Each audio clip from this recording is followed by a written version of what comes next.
силер кантип чыгарасыңар жиндерди? Кандай ыкмалары бар? Мен мына азыр көрдүм сюжеттен, уруп атат, токмоктоп атат, муунтуп атат. Бул тиги адамды ошентип атабы же жиндиби?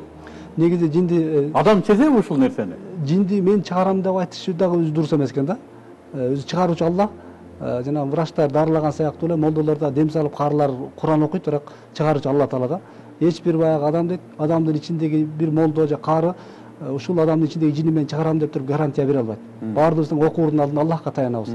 Эгер Алла Таала чыгарган болсо, ошо сиздин колуңуз менен чыгарган болсо жакшы чыгып кетет. Чыгара албаган болсо, бул биздин колубуздагы нерсе эмес экен. Ошол себептериңизди эгер ошол себептер ошол Куран окулат, Куран окулуп аяттар окулгандан инсандын кээде билинбестен чыгып кеткен учурлар болот. Чыкканын сиз да билбей каласыз, ал адам да билбей калат. Кадимкидей өзүнүн калыбына келип калган жагдайлар да бар. Жанагындай кол салуу менен, каршылык көрсөтүү менен, кусуу менен чыккан учурлар болот. Ичип өтүү аркылуу чыккандар болот, ар кандай түр менен чыгат экен. Анан жинди уруу жол менен да чыгарган жол болот экен, бирок муну ошол билген адам кайсы жерге уруш керек ошону билип туруп урбаса, ал ударлардын баардыгы ошол адамдын өзүнө тие берет дейт да. Жинди билип туруп кайерде турган болсо ошо уруш керек. Муну берки адам сезеби өзү?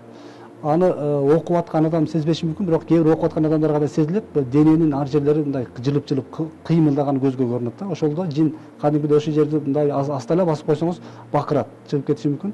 Өтө эле катуу мындай тепкилештин деле кажети жок. Кээ бир учурларда ушундай жагдайлар бар.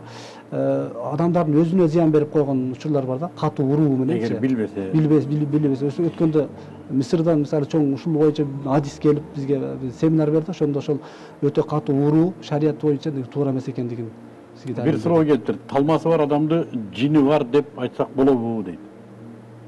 Талмалуу адам ошо жинби же бул башкача? Бул эпилепсияда. Талма эпилепсияда бул баягы большая эпилепсия, малая эпилепсия деп бөлүнөт. Муну жин деп айта албайбыз да. Анткени бул эмеге дарыга жакшы результат болот. Кээ бир талмалар баягы жин кармаганда баягы масул кулли масул жуз'i деп аалымдар бөлөт да, шейхтерчи. Ушул тармактын адистери толугу менен адамды ээлеп алган, анан жарым жартылай ээлеп алган депчи. Толугу менен ээлеп алгандар такыр акылдан айрып калгандар да.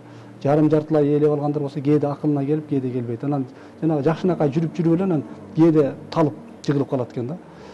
Эгерде жинден боло турган болсо, ошол Куран менен дем салган болсо, кээ бир талмалар айыгып кеткен учурлар да болот да. Бирок көпчүлүк талмалар шайлоого айтканда бир медициналык жол менен дарылаганга гана муктаж болот. Рахмат.